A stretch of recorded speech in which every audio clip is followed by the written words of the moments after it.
All right, Chris Lawless. It's nice to be here with you in your apartment. Share some time with you to talk about playing guitar and your experience learning and I guess growing as a musician.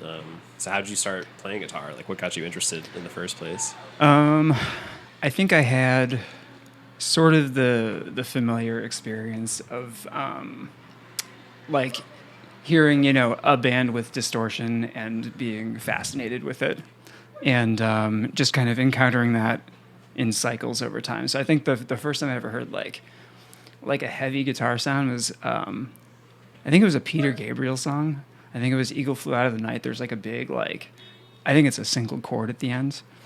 And then like the next time that came around was probably like Nirvana or something, and Gotcha. some of the familiar like formative ones. For sure. So some prog influence right from the beginning with Yeah, Peter yeah. Gabriel. And I didn't recognize prog for what it was at the time because I was probably like 6 years old. But like, no one told you, right? This is what this is. right. I remember asking what that sound was, and like my parents didn't get kind of what I was asking, so I don't think I ever properly got the answer, and so it took years for me to understand what I was hearing. Did you start playing guitar as a kid then, or? No, I started as a violinist, Okay. and I still play that a little bit. And I started playing guitar. I had like sort of the misstep that a lot of people have, where they get the acoustic guitar and it's too hard to press down the strings, and you don't know what you're doing, and you get frustrated and you quit. Right. So I think I properly started playing when I was maybe 14 or 15. And that, you had an electric then? Do you remember Yeah, what guitar was? Yeah, it's actually in this room. Yeah? It's the neck is over there. It's a PV Raptor, and then the body of it I Nice. just brought down from my parents' house. It's up in one of those cases. It's just like a Strat style. Mm-hmm. And it was Yeah, my PVs first. are great, though. Yeah. I also play a T60 now. Oh, nice. Yeah, that's a beautiful guitar. But it was my first guitar. It was my first experience like tearing one open and rebuilding it. So I've rebuilt it a couple times. Nice. Now it's fully dead, but Well, you probably got a lot of use out of it then, if it's Yeah. these days. I think every failed project, like even through college, I used that. And then as soon as I kind of decided to get like something a little bit more serious, it got me to that point. Mm-hmm. So you would sort of categorize maybe your transition through different phases of your music alongside the guitar that you had to some extent? Yeah, for sure. I think I got more serious about it once I was like, okay, I need to try a different physical instrument. Gotcha.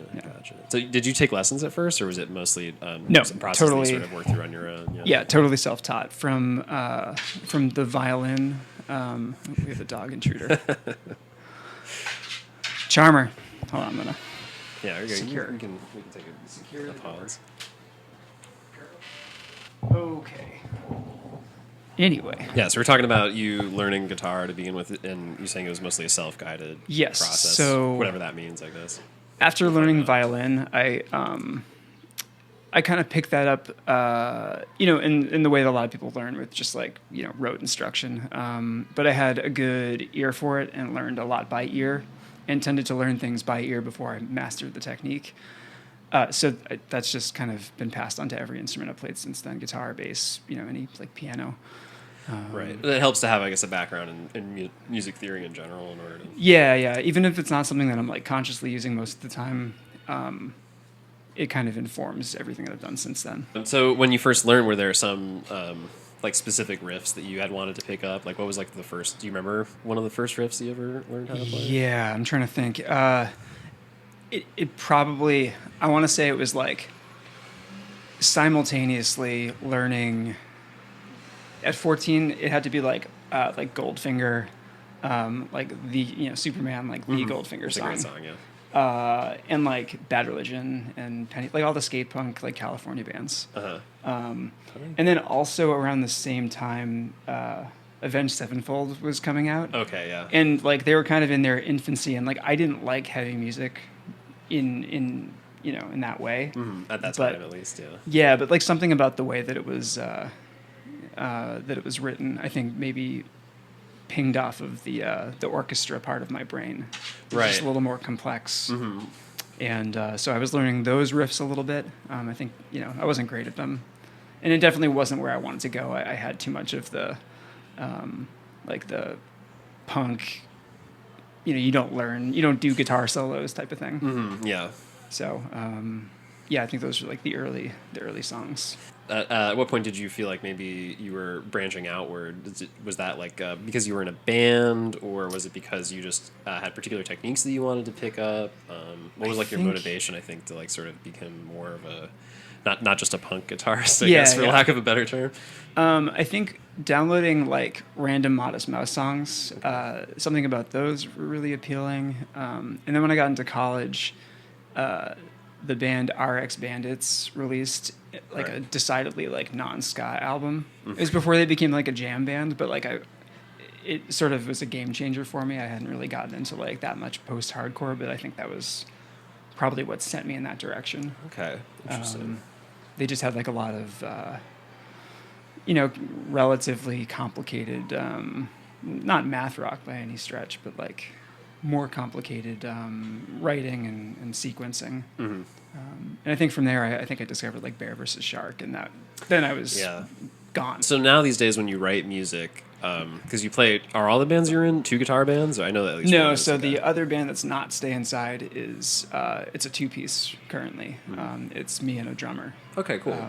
So is your approach different? I think in each of, you said like Stay Inside, your approach is kind of like straightforward. I don't know what you mean, but like how would you categorize writing as a single guitarist as compared to writing with a guitarist and a bassist, and sometimes you have a horn section too, yeah, right. Yeah. So for the other band, which is called Balle de Chasse, a lot of that, and like sort of the birthplace of a lot of things that I write come from other genres. A lot of like piano music, like new music, as opposed to like classical music, but like in that form. I'll hear like a chord somewhere, and I'll just try to like pick out how that chord was done. So like, I think this guitar right now is in the tuning, but there's a tuning that I just sort of had to put it into to play this very like crunchy chord that someone did with 6 notes on here, but it's probably 8 notes the way they were playing it. Right, you had to kind of cut it down because of the economy of strings. Yeah. Right, but I just wanted that that like friction. It also informs a lot of how I structure like tone and gain and all that stuff. Just because I want all that stuff to come out, but I want it to be punchy. Right. So does that mean you're rolling off distortion more frequently because you have more different close harmony happening in one instrument? Right, yeah. And then, I mean, not in any bands currently, but I used to run around with 2 amps so that I could have like very different EQ settings and also run 2 signals out to them. Oh, right. So that I could get things like that to sound big without either blowing them out entirely or having them sound too like wimpy. Right, yeah, you get kind of like both at the same time. If you right. To. Yeah, and the low end and the high end as well. Yeah. Classic to guitar drums. Yeah, and it was like running around with like a Marshall and a Fender. Nice. Like specifically getting those voicings. Yeah. Which, I don't regret, but I also don't miss lugging those around. It's heavy. So when you join Stay Inside, do you write for them as well? Or yeah. Okay. So we have gone through a couple of different phases of writing styles, but like since the pandemic, it's been largely we record at home. We mostly record at the other Chris's apartment, but like all of us have the equipment to do it, or most of us do. And we're all, we basically know what we're doing, and then we can send that on to the producer we work with. Nowadays, it's very much like a maximalist process of just like throwing stuff at the DAW and seeing kind of what comes out the other side. Very additive. Yeah, totally. Especially with the horns, the way that the horns are added into the songs is like later on, and we'll kind of go note by note sometimes, just to get the density right. Yeah, I've noticed a lot of different layers in that stuff too, where you can sort of tell that you've got one part like doubled, and then there's like another higher voicing above that, and then there's like another voicing like down in the right ear over here that's like playing a lower harmony sometimes too. Yeah, and I would compare it to like that same. I don't think it's conscious on anyone's part, but like the piano aspect of like being able to hit a lot of notes at once. I think we're a little more meticulous and Stay Inside about like what notes happen, but. Otherwise, it is still kind of a rich process. Yeah, we have more room to spread out, I suppose. And you and Chris, like when you write parts, is there like kind of is it an intentional kind of like we need to write this part so that it's higher than this part, or is it just kind of like Yeah. intrinsically? Yeah, in this band, it's very much like what fits where, because we don't want too much, but we do want to get enough in there, Right. enough information. And for that, the other Chris handles a lot of the arrangements. So a lot of times he'll have adjustments. We'll do a lot of subtracting also. So we'll throw everything in and then pull everything out. Do you want to show me some of the chords you've been working on for the other project? Sure. Yeah. Interesting. Let's get that guitar out. And actually, on your left, you see a little gray pick on there and an orange one. Okay. Yes. So this is DBD, GBD, or Dibida Gibida.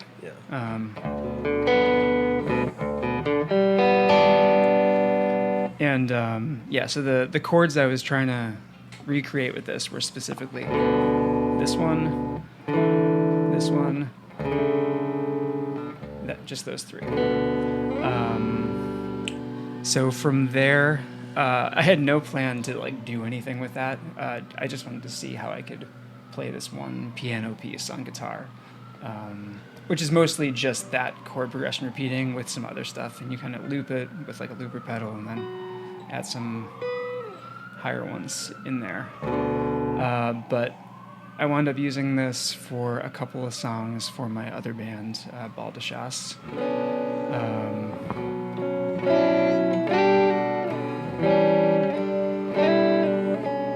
So Nice. So you're making use of a lot of pedal tones there. Is that kind of because you had lower bass tones going on in your left hand? When you were on the piano? Generally speaking, a lot of these are.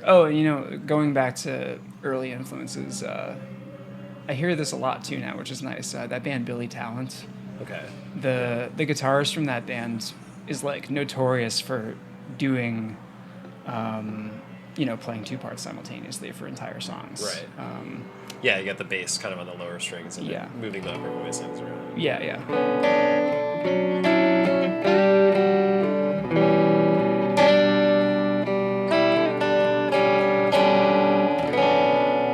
So you just gonna get stuff like that out of it, which I really like.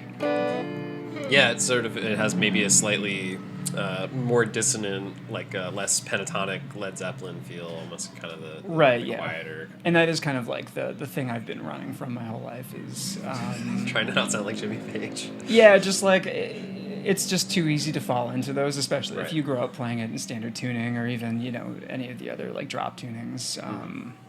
Without meaning to, you fall into doing that, which is like great for some things. It's in Stay Inside I play in Dadgad and I play in Drop D, and I think other Chris is in Dadgad and Standard, and it works great. We don't fall into that trap, and it's not hard to not fall into it, but So, but you're saying that you're applying a conscious effort to use different scales. Are you thinking about the scales, or is it just kind of like I don't want this to do this specific thing? So as long as we're moving away from it's like just a little bit shy of totally randomly tuning it and like hoping for the best. But like this one really did start with just trying to play that one thing. So yeah, that's where it comes from. So when you practice, you just play the material that you're working on. You have kind of like exercises that you like to do. Yeah, and a lot of times that's where I'll pull new things from. Is the same way that like I came up with the tuning.